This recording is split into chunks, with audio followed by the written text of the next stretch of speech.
Saudara-saudara yang terkasih dalam nama Tuhan Yesus Kristus, selamat pagi. Mari kita beribadah sejenak. Kita menyanyikan Bukende HKBP dari nomor 256 ayat 1. Yesus Kristus Hidup Raja, Bina Bangkit ni amanah, Manggonggumi sesudah, Manggonggumi sesudah, Jalan sehajul maut, tu ibadah domar Tuhan, berhatu putut nabe, berhatu putut nabe. Kasih karunia dan damai sejahtera dari Allah Bapa dan dari Kristus Yesus Tuhan menyertai saudara-saudara. Amin. Saudara-saudara, firman Tuhan renungan harian Kamis 7 April 2022 dari kitab 1 Timotius pasal 2 ayat 5 mengatakan, karena Allah itu esa dan esa pula Dia yang menjadi pengantara antara Allah dan manusia, yaitu manusia Kristus Yesus. Dalam bahasa Batak Toba, ai sadado debata jala sadado nang pangulu ni debata dohot jolma ima jolma Kristus Yesusi. Demikian firman Tuhan.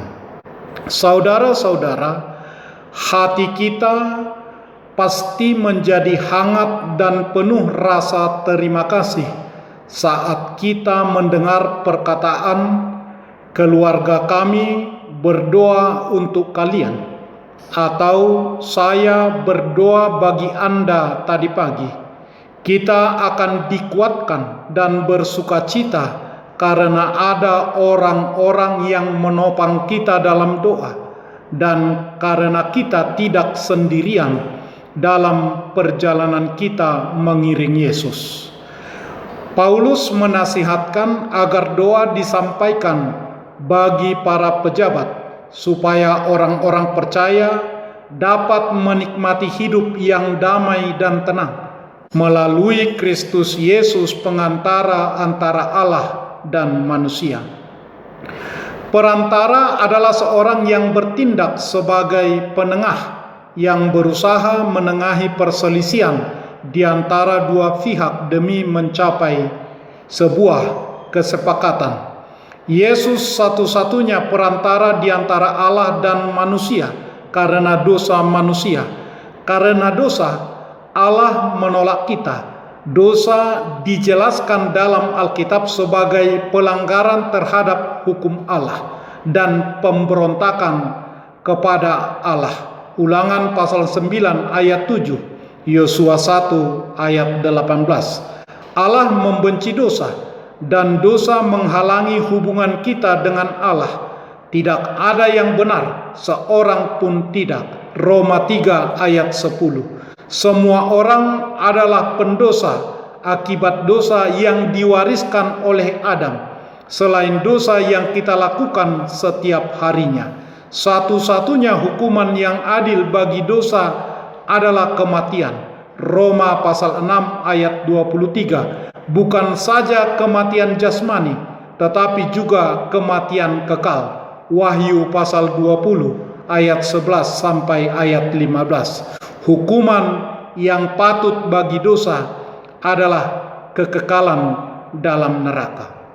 Upaya pribadi atau kebaikan apapun juga yang kita lakukan tidak akan pernah cukup untuk alat negosiasi dengan Allah.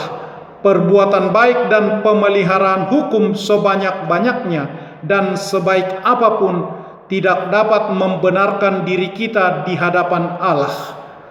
Tanpa perantara, kita dipastikan berakhir di penghukuman, karena dengan sendirinya keselamatan dari dosa itu akan mustahil. Akan tetapi Tuhan memberikan harapan, karena Allah itu esa dan esa pula Dia menjadi pengantara antara manusia dan Allah. Yesus mewakili mereka yang percaya kepada Allah di hadapan tahta karunia Tuhan. Ia bertindak sebagai penengah bagi kita, sebagai seorang pengacara membela kliennya dengan memberitahu sang hakim yang mulia bahwa kliennya tidak bersalah atas tuduhan. Seperti itulah Yesus melakukannya. Ketika nanti kita menghadap penghakiman Allah, kita akan menghadapinya sebagai orang berdosa yang telah diampuni dari kematian karena dosa. Yesus sebagai pengganti di pihak kita, pengantara kita, telah mengambil alih hukuman kita. Penulis kitab Ibrani pasal 9 ayat 15 mengatakan, karena itu ia adalah pengantara dari suatu perjanjian yang baru, supaya mereka yang telah dipanggil dapat menerima bagian kekal dari yang dijanjikan, sebab ia telah mati untuk menebus pelanggaran-pelanggaran yang telah dilakukan selama perjanjian pertama. Oleh karena Yesus adalah perantara yang agung, maka kita dapat berdiri di hadapan Allah. Di kayu salib, Yesus menggantikan dosa kita dengan kebenarannya.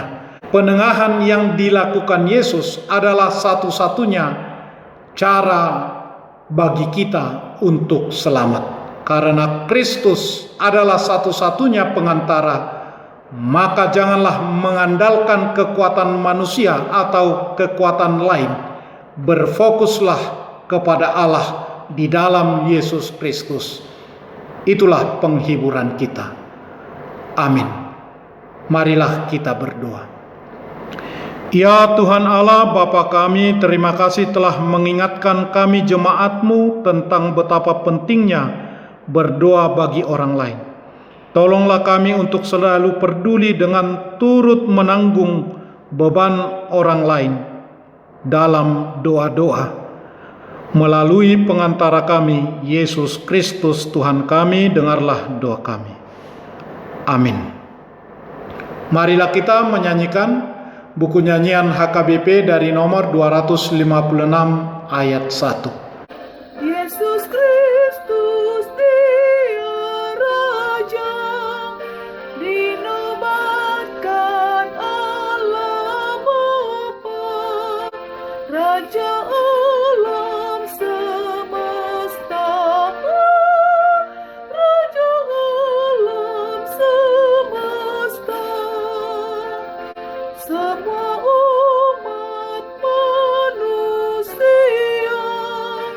kan mengaku Yesus Tuhan, akan sujud menyembah,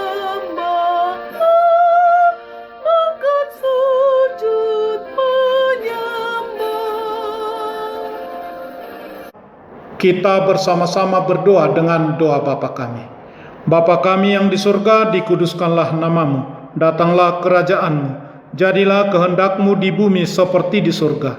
Berikanlah kami pada hari ini makanan kami yang secukupnya, dan ampunilah kami akan kesalahan kami, seperti kami juga telah mengampuni orang yang bersalah kepada kami. Dan janganlah membawa kami ke dalam pencobaan, tetapi lepaskanlah kami daripada yang jahat, karena Engkau punya kerajaan dan kekuasaan dan kemuliaan sampai selama-lamanya. Amin. Anugerah Tuhan Yesus Kristus, kasih setialah Bapa, dan persekutuan Roh Kudus menyertai saudara-saudara. Amin.